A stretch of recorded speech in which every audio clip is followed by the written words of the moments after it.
नमस्कार, प्रदेश डायरीमा यहाँहरूलाई हार्दिक स्वागत छ। दर्शकवृन्द, लकडाउनको 83 दिनपछि सोमबारदेखि सरकारी तथा गैर सरकारी कार्यालयहरू खुलेका छन्। संघीय मन्त्री परिषदको जेठ 28 गते बसेको बैठकले सोमबारदेखि कार्यालयहरू 2 शिफ्टमा सञ्चालन गर्ने निर्णय अनुसार 2 शिफ्टमा गरी सरकारी कार्यालयहरू खुलेका छन्। सरकारी कार्यालयसँगै गैर सरकारी कार्यालय, बैंक तथा वित्तीय संस्थाहरू पनि सञ्चालनमा आएका छन्। लकडाउन खुकुलो हुँदा सडकमा सवारीको चाप बढेको छ। लकडाउन खुकुलो भए पनि मानिसको भिडभाड हुने ठाउँ, शैक्षिक संस्था, अनुमति प्राप्त बाहेक सम्पूर्ण उडानहरू, सभा सम्मेलन लगायतका क्षेत्र बन्द रहँदा पैदल आवागमन भने खुला गरिएको छ। यसैबीच असार 1 गते 7वटै प्रदेशले आगामी आर्थिक वर्ष 77-78 को बजेट सार्वजनिक गरेका छन्। यसै क्रममा प्रदेश 5 सरकारको बजेटको प्राथमिकता र विशेषता समेटेर तयार पारेको यो रिपोर्ट कार्यक्रमको सुरुवातमा। 5 नम्बर प्रदेश सरकारले आगामी आर्थिक वर्षका लागि 36 अर्ब 35 करोड 25 लाख रुपैयाँको बजेट सार्वजनिक गरेको छ। प्रदेश सभामा 5 नम्बर प्रदेशका अर्थमन्त्री समेत रहनुभएका मुख्यमन्त्री शंकर पोखरेलले आगामी आर्थिक वर्ष 2077-78 का लागि 36 अर्ब 25 करोड बजेटको नीति तथा कार्यक्रम सार्वजनिक गर्नुभएको हो। कुल विनियोजन गरिएको बजेटमध्ये 12 अर्ब 59 करोड अर्थात् 34% चालुतर्फ, 18 अर्ब 61 करोड अर्थात् 51% पुँजीगत तर्फ र स्थानीय तह वित्तीय हस्तान्तरणका लागि 5 अर्ब 14 करोड अर्थात् 14% बजेट विनियोजन गरिएको हो। उक्त बजेटको स्रोतमध्ये आन्तरिक राजस्वबाट 2 अर्ब 3 करोड, राजस्व बाँडफाँडबाट 11 अर्ब 34 करोड, रोयल्टी बाँडफाँडबाट 88 करोड, वित्तीय समानीकरण अनुदानबाट 7 अर्ब 63 करोड, सशर्त अनुदानबाट 5 अर्ब 81 करोड, समपूरक अनुदानबाट 48 करोड, विशेष अनुदानबाट 21 करोड र चालू आर्थिक वर्षको बचतबाट 7 अर्ब 94 करोडको अनुमान गरिएको छ। 5 नम्बर प्रदेश सरकारले स्थानीय तहलाई उपलब्ध गराउने अनुदानमा चालू आर्थिक वर्षको तुलनामा 17% वृद्धि गरेको छ। त्यसैगरी कोभिडका कारण सिर्जना भएको बेरोजगारीको समस्यालाई मध्यनजर गर्दै मुख्यमन्त्री ग्रामीण विकास कार्यक्रम मार्फत रोजगारी सृजना गर्न 109वटै स्थानीय तहलाई 1 अर्ब विशेष अनुदान दिइने भएको छ।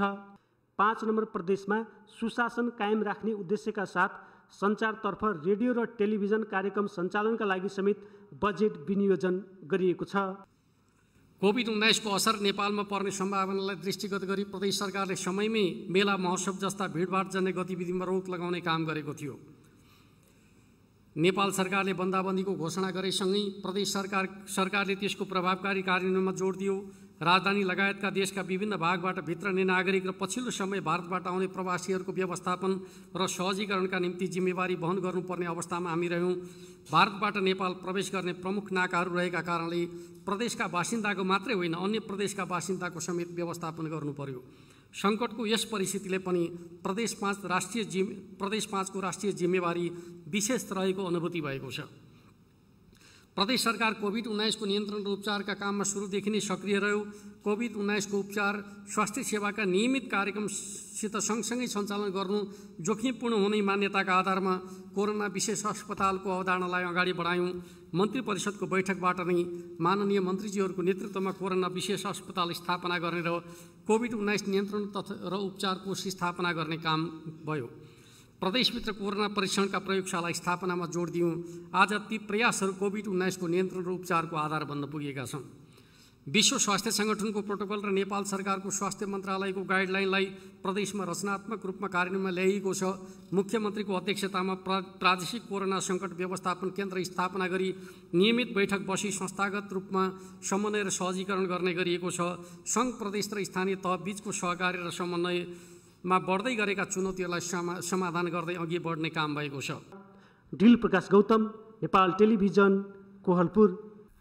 प्रदेश 5 को सरकारले कोरोना भाइरसबाट सर्ने कोभिड-19 को रोकथाम र नियन्त्रणका लागि नयाँ रणनीति अपनाउने भएको छ। प्रदेश 5 मा कोरोना संक्रमितको संख्या बढ्दै गएपछि विश्व स्वास्थ्य संगठन तथा नेपाल सरकारले तोकेको मापदण्ड अनुसार स्थानीय स्तर, जिल्ला स्तर र प्रदेश स्तरीय क्वारेन्टाइन र आइसोलेसन केन्द्र बनाउने निर्णय गरिएको हो। प्रदेश 5 को सरकारले कोरोना भाइरसबाट सर्ने कोभिड-19 को रोकथाम र नियन्त्रणका लागि नयाँ रणनीति अपनाउने भएको छ। कोरोना भाइरसको संक्रमण बढ्दै गएकोले यसको रोकथाम र नियन्त्रणमा समस्या उत्पन्न भएकोले कोभिड-19 सङ्कट व्यवस्थापन सम्बन्धी निर्देशिका र मापदण्ड परिवर्तन गरिएको प्रदेश सरकारले जनाएको छ।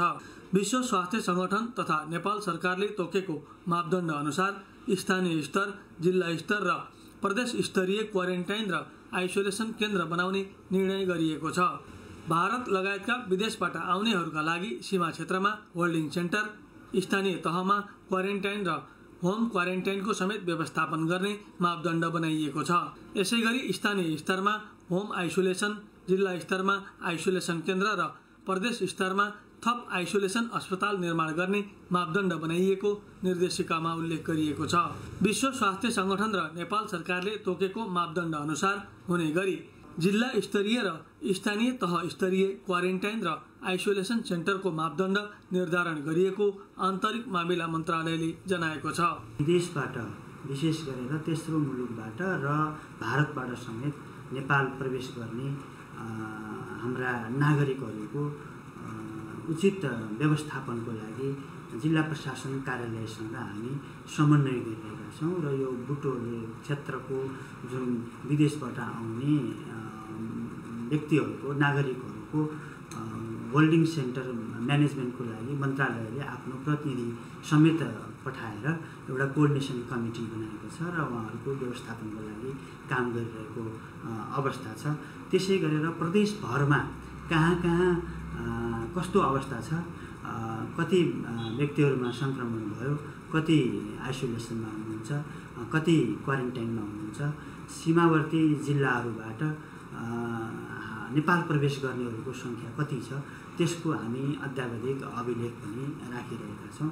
बढ्दो कोभिड-19 को संक्रमण रोक्न परिमार्जन गरिएको नयाँ मापदण्ड अनुरूप क्वारेन्टाइन र आइसोलेसनको व्यवस्थापन गर्न प्रदेशका 12 जिल्लाका सबै स्थानीय तह र सुरक्षा निकायलाई थप रकम उपलब्ध गराउने निर्णय प्रदेश सरकारले गरेको छ। वर्षायामका कारण कोभिड-19 सँगै बाढी पहिरो जस्ता प्राकृतिक प्रकोप र जनस्वास्थ्य जन्य थप महामारीको सम्भावना पनि रहेकोले तराईका स्थानीय तहलाई 8 लाख र पहाडका स्थानीय तहलाई 5 लाखका दरले प्रकोप व्यवस्थापनका लागि थप रकम उपलब्ध गराइएको आन्तरिक मामिला मन्त्रालयको भनाइरहेको छ। यसैगरी 3 वटै सुरक्षा निकायलाई उच्च सतर्कता अपनाउन निर्देशन दिँदै 5-5 लाख रुपैयाँ उपलब्ध गराइएको छ भने सशस्त्र प्रहरी बललाई उद्धार सामग्रीका लागि थप रकम समेत उपलब्ध गराइएको जनाइएको छ। यो आन्तरिक मामिला तथा कानुन मन्त्रालयबाट पनि धेरै कामहरू हामी गर्दै आएका छौँ। सर्वप्रथम त हाम्रो यो प्रदेश विपद व्यवस्थापन कार्यकारी समिति माननीय मन्त्रीज्यूकै आन्तरिक मामिला तथा कानुन मन्त्रालयका माननीय मन्त्रीज्यूकै अध्यक्षतामा हुने व्यवस्था छ। त्यो अन्तर्गत पटक पटक बैठकहरू भएर विभिन्न निर्णयहरू गरी विभिन्न जिल्ला प्रशासन कार्यालयहरू, विभिन्न स्थानीय तहहरू, सुरक्षा निकायहरूलाई त्यो कार्यान्वयन गर्नको लागि पठाइएको अवस्था छ एउटा। अनि दोस्रो, निर्णय अनुसार कार्यान्वयन गर्नको लागि आवश्यक पर्ने केही लजिस्टिक र केही बजेट सपोर्ट पनि यस मन्त्रालयबाट भएको छ। विभिन्न 12 जिल्लाहरू, प्रदेशका 12 जिल्लाहरूमा हामीले पहाडका जिल्लाहरूको लागि 5-5 लाखका दरले र तराईका जिल्लाहरूको लागि 8 लाखका दरले विपद व्यवस्थापनको लागि बजेट पठाएका छौँ। त्यस्तै 3 वटा सुरक्षा निकायहरूलाई 5-5 लाख रुपियाँका दरले हामीले 15 लाख रुपियाँ उपलब्ध गराएका छौँ। त्यसै गरेर सशस्त्र प्रहरीलाई विपद सामग्री व्यवस्थापन गर्नको लागि विभिन्न गणहरूमा हामीले आवश्यक मात्रामा यस मन्त्रालयबाट बजेट पठाएका छौँ। कोरोना भाइरसको संक्रमण बढ्दो क्रममा रहेकोले सोको सामना गर्न सम्बन्धित जिल्लाको स्थानीय प्रशासन, सुरक्षा निकाय र स्थानीय तहहरू बीचको समन्वयलाई व्यवस्थित र प्रभावकारी बनाई आवश्यक जनशक्ति परिचालन गर्ने निर्णय समेत प्रदेश सरकारले गरेको छ। भारतबाट आउने र नेपालबाट भारततर्फ जाने व्यक्तिहरूको लागि सीमा जोडिएका जिल्लामा एउटा मात्र प्रवेश बिन्दु तोक्ने र सो प्रवेश बिन्दुमा अनिवार्य रूपमा स्वास्थ्य कर्मी सहितको हेल्थ डेस्कको प्रभावकारी व्यवस्था मिलाउने जिम्मेवारी प्रमुख जिल्ला अधिकारीलाई प्रदान गर्ने निर्णय गरिएको छ। हरिश ढकाल, नेपाल टेलिभिजन बुटवल। नेपाल भारत सीमाको दाङ खण्डमा सीमा सुरक्षा बलका पोस्टहरू थपिन थालिएको छ। करिब 1 वर्ष अघिसम्म सशस्त्र प्रहरीको एउटा सीमा सुरक्षा पोस्ट र नेपाल प्रहरीका केही चौकी मात्रै रहेकोमा अहिले सीमा सुरक्षा पोस्ट बढाएर 11वटा पुर्याइएको छ।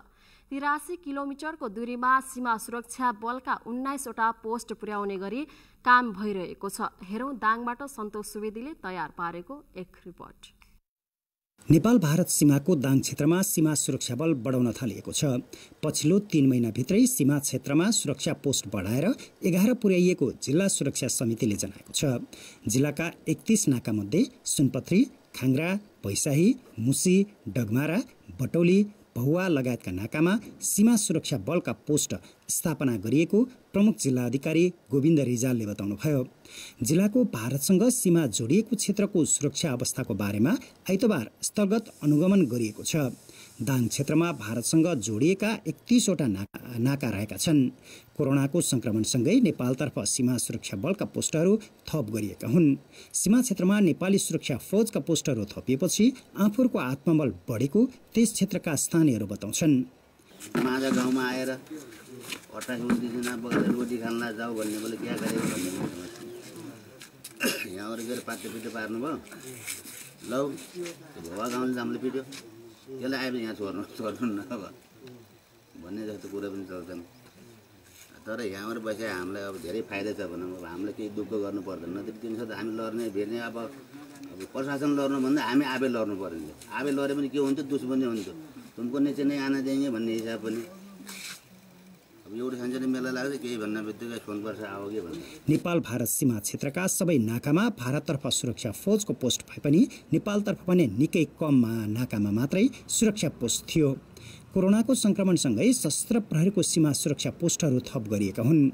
अस्थायी रूपमा राखिएका कतिपय पोस्टहरू थाहै गर्ने प्रक्रिया सुरु भएको जिल्ला प्रशासन कार्यालयले जनाएको छ। जिल्लामा भारतसँग जोडिएका 31वटा नाकामध्ये 19वटा नाकामा सीमा सुरक्षा बलका पोस्टहरू राख्ने योजना अनुसारले काम भइरहेको प्रमुख जिल्ला अधिकारी गोविन्द रिजालले बताउनुभयो। अहिले मोटामोटी 19 ठाउँमा हाम्रो उपस्थिति गराउने किसिमले तयारी भएको हो। अहिले 11वटा ठाउँमा मात्रै पुग्न सकिएको छ। त्यसमा पनि अब थपबाट हुन सक्छ। जस्तै सानो बस्ती भएको अब अर्को बेसभन्दा त्यहाँको दूरी अलिक कम भएको एक ठाउँबाटै अब 2-3 ठाउँहरूमा हेर्न सकिने अवस्था भयो भनेपछि गाप्न पनि सकिन्छ। होइन अब त्यसमा थपेर जानुपर्ने भयो भने थपेर पनि जान सकिन्छ। किनभने दाङमा झन्डै 31वटा नाका छ। अरू नाकाहरूमा पनि अब भोलि आवश्यकता अनुसार अब त्यहाँको सुरक्षा संवेदनशीलता सबै कुरालाई हेरेर थप गरेर जान सकिने अवस्था चाहिँ रहन्छ। सीमा क्षेत्रमा हुने आपराधिक क्रियाकलाप नियन्त्रण तथा सीमा सुरक्षाका लागि दाङ क्षेत्रमा 200 भन्दा बढी सुरक्षाकर्मी परिचालन गरिएको छ। उनीहरूका लागि भौतिक पूर्वाधारको अवस्था भने निकै कमजोर छ। पालिकाहरूको समन्वय र स्थानीय बासिन्दाको सहयोगमा नाका क्षेत्रका सुरक्षा बेसहरू स्थापना भए पनि भौतिक पूर्वाधार निकै कमजोर रहेको प्रमुख जिल्ला अधिकारी रिजालले बताउनुभयो। जति पनि सीमा नाकाहरू छ सीमा नाकामा कोइला बास बाहेकको अन्यत्र कुनै पनि नम्बरी जमिन चाहिँ छैन। कैलानी जग्गामा अथवा चाहिँ वनको जग्गामा नै हामीले बस्नुपर्ने आवश्यकता अहिले देखिया छ, बाध्यता छ भनौँ। र अहिले नि अब त्यस्तो सरकारी जमिनमा पूर्वाधार निर्माण गर्दाखेरि अलि असहज पनि हुन्। कतिपय सन्दर्भमा अब हामीभन्दा पनि माथिल्लो तहबाट पनि त्यसमा निर्णय गर्नुपर्ने भएको हुनाले पूर्वाधार निर्माणको सन्दर्भमा कहीँ कतै हामीले पनि अलिकति असहज महसुस चाहिँ गरेका छौँ। आगामी दिनमा अब त्यो कुराको पनि पक्कै निकास चाहिँ हुन्छ र पूर्वाधारहरू निर्माण गरेरै थायी किसिमकै संरचनाहरू बनाउने र त्यही किसिमको दरबन्दीहरूको लागि अब तालु निकायहरूमा पहल गरेर बस्ने चाहिँ हाम्रो कोसिस छ। आगामी दिनहरूमा धेरै ठाउँहरूमा चाहिँ स्थायी किसिमले नै बस्छ। नेपाली सेना, नेपाल प्रहरी, सशस्त्र प्रहरी, अनुसन्धान कार्यालय लगायतका प्रमुखहरू सम्मिलित टोलीले खाङ्ग्रादेखि भौवा नाकासम्मको अवस्थाको स्थलगत अवलोकन गरेको थियो। त्यस क्रममा स्थानीय बासिन्दासँग गरिएको अन्तर्क्रियामा उनीहरूले थाई बेस क्याम्प स्थापनाका लागि पालिकासँगको समन्वयमा जग्गाको व्यवस्था मिलाउने प्रतिबद्धता जनाएका छन्। छलफलका क्रममा स्थानीयहरूले सामान्य स्वास्थ्य सेवाका लागि पनि समस्या पर्ने गरेकाले त्यसको समाधानका लागि पहल गरिदिन आग्रह गरेका थिए।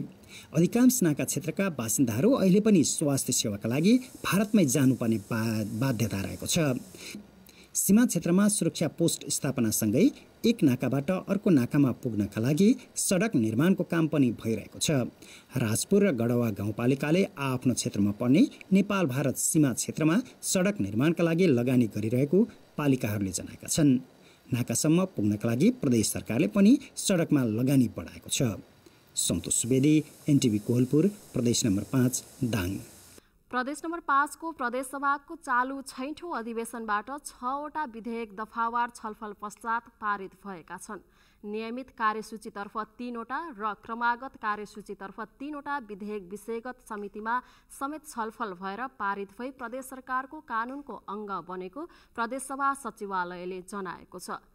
यसअघिका विभिन्न 5वटा अधिवेशनबाट कुल 49वटा विधेयक पारित भएका थिए। प्रदेश नम्बर 5 को प्रदेश सभाको चालु 6औं अधिवेशनबाट 6वटा विधेयक दफावार छलफल पश्चात पारित भएका छन्। नियमित कार्यसूचीतर्फ 3वटा र क्रमागत कार्यसूचीतर्फ 6वटा विधेयक विषयगत समितिमा समेत छलफल भएर पारित भई प्रदेश सरकारको कानुनको अङ्ग बनेको प्रदेश सभा सचिवालयले जनाएको छ। यसअघिका विभिन्न 5वटा अधिवेशनबाट कुल 49वटा विधेयक पारित भएका थिए। यससँगै प्रदेश नम्बर 5 को प्रदेश सभाबाट कुल 55वटा विधेयक पारित भई कानुन बनेर कार्यान्वयनको चरणमा पुगेका छन्। अहिलेसम्म कानुन निर्माणका हिसाबले हेर्दाखेरि जम्मा 58वटा विधेयकहरू दर्ता भएका, 54वटा विधेयकहरू पारित भएका र 52वटा विधेयकहरू पर्मानेन्ट भएको अवस्था छ। प्रदेश सभाको चालु अधिवेशनबाट केही प्रदेश ऐन संशोधन गर्न बनेको विधेयक 2077, प्रदेश लोकसेवा आयोगका पदाधिकारीहरूको सेवा सुविधा सम्बन्धी व्यवस्था गर्न बनेको विधेयक 2077 र स्थानीय तहका पदाधिकारीहरूको पारिश्रमिक निर्धारण सम्बन्धी बनेको विधेयक 2076 पारित भएका छन्। यस्तै प्रदेश सभामा लामो समयदेखि छलफलमा रहेको सडक मर्मत सम्भार तथा विस्तार सम्बन्धी व्यवस्था गर्न बनेको विधेयक 2076, प्रदेश सरकारले आगामी आर्थिक वर्षका लागि बजेट खर्च गर्न पाउने विनियोजन विधेयक र आर्थिक विधेयक पनि पारित भएका छन्। केही प्रदेशमा ऐन संशोधन गर्न बनेको विधेयक र यो पारिश्रमिक सुविधा सम्बन्धी विधेयक चाहिँ पारित र प्रमाणीकरण दुईटै भइसकेका छ। यसबाहेक स्थानीय तहका पदाधिकारी र सदस्यहरूले पाउने सुविधा सम्बन्धी विधेयक र लोकसेवा आयोग पदाधिकारी पारिश्रमिक सेवा सुविधा सम्बन्धी विधेयक दुईटै पारित र प्रमाणीकरण भइसकेका छन्। त्यसै गरी हिजो मात्रै सडक निर्माण मर्मत सम्भार तथा विस्तार गर्ने सम्बन्धमा व्यवस्था गर्न बनेको विधेयक पारित भएको छ, प्रमाणीकरण हुन बाँकी छ। र यसै गरी अहिले बजार नियमन तथा प्रतिस्पर्धा परिवर्तन गर्ने सम्बन्धमा बनेको विधेयक विचाराधीन अवस्थामा छ। र वातावरण संरक्षण सम्बन्धमा व्यवस्था गर्न बनेको विधेयक पनि पारित भएको छ, यो पनि प्रमाणीकरण हुने क्रममा छ। प्रदेश सभाको 6औं अधिवेशनसम्म आइपुग्दा पूर्वाधार निर्माण र भौतिक संरचनाको व्यवस्थापन लगायतका विभिन्न चुनौतीहरूको सामना गर्दै कानुन निर्माणका सवालमा प्रदेश 5 को प्रदेश सभा अग्र पंक्तिमा उभिन सफल भएको छ। विक्रम सम्वत 2074 चैत्र 21 गतेदेखि सुरु भएको प्रदेश सभाको पहिलो अधिवेशनमा 8वटा विधेयक पारित भएका थिए भने 2075 ज्येष्ठ 22 गतेदेखि सुरु भएको दोस्रो अधिवेशनमा पनि 8वटा विधेयक पारित भएका थिए। यस्तै विक्रम सम्वत 2075 मङ्सिर 12 गतेदेखि सुरु भएको तेस्रो अधिवेशनबाट सर्वाधिक 24वटा विधेयकहरू पारित भएका थिए। साथै 2076 ज्येष्ठ 11 गतेबाट सुरु भएको चौथो र 2076 मङ्सिर 25 गतेबाट सुरु भएको 5औं अधिवेशनबाट क्रमशः 10वटा र 5वटा विधेयक पारित भएका थिए। हाल प्रदेश सभामा 3वटा विधेयक छलफलका क्रममा विचाराधीन अवस्थामा रहेको प्रदेश सभा सचिवालयले जनाएको छ। सचिवालयका अनुसार प्रदेश सभाका पदाधिकारी तथा सदस्यहरूको पारिश्रमिक र सुविधा सम्बन्धी ऐन 2075लाई संशोधन गर्न बनेको विधेयक, प्रदेश सेवा केन्द्र तथा पुनर्स्थापना केन्द्र स्थापना गर्ने सम्बन्धमा व्यवस्था गर्न बनेको विधेयक 2076 र प्रदेश प्रहरी ऐन छलफलकै क्रममा रहेको प्रदेश सभा सचिवालयले जनाएको छ। यो हामी प्रदेश सभामा आइपुगेको कार्यसूचीका हिसाबले र हामीले जुन कार्य सम्पादन गरेका छौँ त्यो हिसाबले हामीले त अब सन्तोष मान्नुपर्ने अवस्था नै छ। तर अब यो बाहेक अरू गर्नुपर्ने थप उपलब्धिहरू त अब राजनीतिक विषयवस्तु हुन सक्छन्, त्यो चाहिँ राजनीतिक नेतृत्वले महसुस गर्ने कुरा हो। तर प्रदेश सभा सचिवालयको हिसाबले हेर्दाखेरि हामीलाई सुम्पिएको जुन कार्यविवरण हो त्यो अनुसार हामीले काम सम्पन्न गरेका छौँ। हरीश ढकाल, नेपाल टेलिभिजन, बुटवल। कोभिड-19 अर्थात् नोभल कोरोना भाइरसको संक्रमणबाट जोगिन आह्वान गरेको लकडाउनको बीचमा बाँकेको विकास निर्माणमा परेको प्रभावको बारेमा जानकारी लिने उद्देश्यले विकासे अड्डा स्थानीय तह, राजनीतिक दल र निर्माण व्यवसायी बीच छलफल गरेको छ।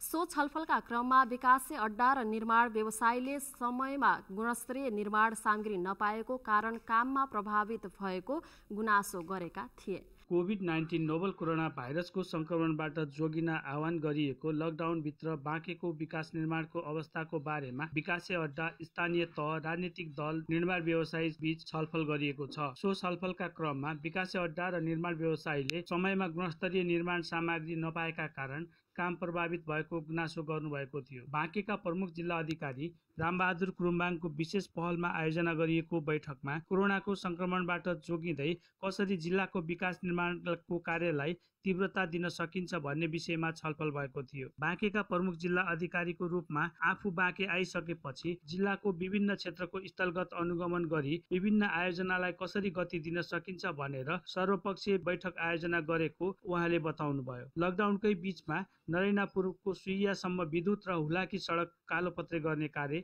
सम्पन्न भएको उहाँले जानकारी दिनुभयो। अब पहिलो प्राथमिकता त अब यो कोभिड सङ्क्रमणसँग नै भिन्नै नै हुनेछ। तथापि हामीले यो दोस्रो चरणको भन्दाभन्दैमा पनि विकास निर्माणमा सहजता प्रदान गर्ने, यहाँको चाहिँ बाँकेको विकास समृद्धि र सुशासनका निमित्त यहाँको विशेष गरेर राजनीतिक दलहरू, यहाँका सरकार प्रमुखहरूको प्रेरणा र मार्गदर्शनलाई लिएर हामी निरन्तर रूपमा अगाडि बढ्ने प्रतिबद्धता व्यक्त गर्दछु। अब समय धेरै छैन, अब कम्तीमा 1 महिना जति हामी विकास र निर्माणमा लाग्न सक्नेछौँ। पछाडि हाम्रो प्राविधिक समितिहरू पनि छ। म विशेष गरेर राप्ती सुनहरी गाउँपालिकाका अध्यक्षज्यूलाई हार्दिक अनुरोध गर्न चाहन्छु र मेटेरियलको कुराहरूमा तत्कालै तपाईँहरू निर्णय गर्नुहोस् र प्रहरी सहितको प्रशासन हामी छौँ। हामी लोभ लालच गर्दैनौँ। हामी यहाँहरू चोरी निकासी नियन्त्रणको लागि हामी तपाईँहरूलाई जे सहयोग गर्नुपर्ने छ हामी सहयोग गर्न तयार छौँ। त्यसलाई के गर्न सकिन्छ भने आइए भएको छँदैछ, एउटा प्राविधिक टोलीबाट फेरि पनि प्रतिवेदन ल्याउँ, स्थानीय विपद व्यवस्थापन समितिको तर्फबाट त्यसलाई अनुमोदन गरौँ र त्यसलाई चाहिँ नतिजा पदार्थहरू चाहिँ निर्माण व्यवसायलाई राजस्व हिनामिना हुन नदिकन राजस्व लिएर त्यसलाई हामीले मार्ग प्रशस्त गरिदियौँ। प्रहरी र प्रशासनको तर्फबाट, सुरक्षा संयन्त्रको तर्फबाट यो बाँकेको विकास निर्माणमा हाम्रो अनवरत र निरन्तर सहयोग र समन्वय र सहजीकरण भइरहने प्रतिबद्धता व्यक्त गर्दछु। जिल्ला प्रशासन कार्यालय बाँकेको आयोजनामा सम्पन्न भएको सो बैठकमा लकडाउनका समयमा पनि विकास निर्माणको कार्यलाई कसरी तीव्रता दिन सकिन्छ भनेर सरकारवाला निकाय बीच समन्वयात्मक बैठक गरिएको हो। सो बैठकमा जिल्लाको विकास निर्माण सम्बन्धी कार्यमा संलग्न विभिन्न 8 वटा विकासे अड्डाका प्रमुखहरूले हालसम्मको उपलब्धिका बारेमा जानकारी गराउनु भएको थियो। बैठकमा शिक्षा सिँचाइ आयोजनाका निर्देशक लोकबहादुर थापा, सडक डिभिजन कार्यालयका प्रमुख रामकुमार देव, नेपाल विद्युत प्राधिकरण प्रदेश डिभिजन कार्यालय प्रमुख मुनिन्द्र ठाकुर, जलस्रोत तथा सिँचाइ विकास डिभिजन कार्यालयका प्रमुख कृष्णबहादुर विक, सडक तथा पूर्वाधार विकास कार्यालयका प्रमुख मनिष अर्याल, हुलाकी सडक आयोजनाका प्रमुख युवराज पोखरेल लगायतले आयोजनाको उपलब्धि, कार्य प्रगति र समस्या बारे बैठकलाई जानकारी गराउनु भएको थियो। अधिकांश आयोजना प्रमुखहरूले निर्माण सामग्रीको अभावमा काम गर्न समस्या परेको गुनासो गर्नुभएको थियो। बैठकमा सहभागी निर्माण व्यवसायी महासंघ बाँकेका अध्यक्ष टेकबहादुर खड्काले निर्माण सामग्री स्थानीय स्तरमा नपाउँदा बाहिरी जिल्लाबाट ल्याउन बाध्य भएको भन्दै सहज रूपमा निर्माण सामग्री पाउने अवस्था सिर्जना गर्नका लागि सम्बन्धित निकायलाई आग्रह गर्नुभयो। हामी निर्माण व्यवसायले किन काम गरेन, के कारण छ भनेर कहिले सोध्नु भएन। हामीलाई बाध्य बनाइएको छ काम नगर भनेर। कारण के छ, हामीलाई इस्टिमेट गरिन्छ यो ठाउँबाट मेटेरियलहरू लिएर काम गर्नुहोस् भनेर। हामी त्यो जो ठाउँमा इस्टिमेट गरेको छ त्यहाँ लिन जाँदा त्यो ठाउँमा मेटेरियल पाउँदैन। हामी निर्माण व्यवसाय साथीहरू कोही दाङबाट ल्याउनुपर्छ, कोही सल्यानबाट ल्याउनुपर्छ, कोही चाहिँ कैलालीबाट ल्याउनुपर्छ। जतिको आयोजना छ त्यति हामी ढुवानी गरेर सिद्धिन्छ त्यो पैसा। यो काम गर्नलाई अब यो राजनीतिक दलहरू पनि यही हुनुहुन्छ। अब यो सुरक्षा निकाय पनि यही हुनुहुन्छ। कसरी गर्ने भने यो टेबलमा बसेर यसको निकास पनि हजुरले निकालिदिनु पर्यो।